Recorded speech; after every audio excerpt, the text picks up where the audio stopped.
Ini susu fresh yang saya dapat daripada peternak tempatan.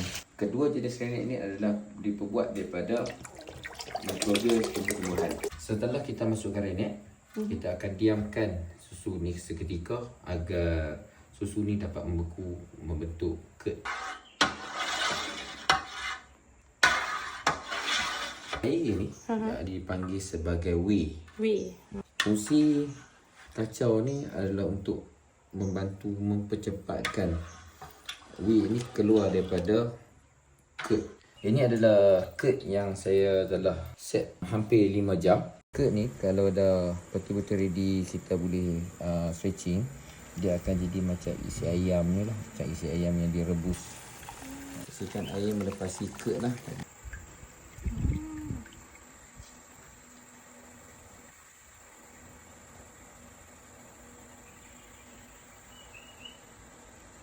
Packing untuk pergi beku.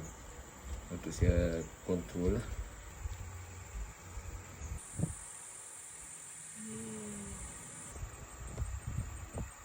Nak order cheese boleh contact saya.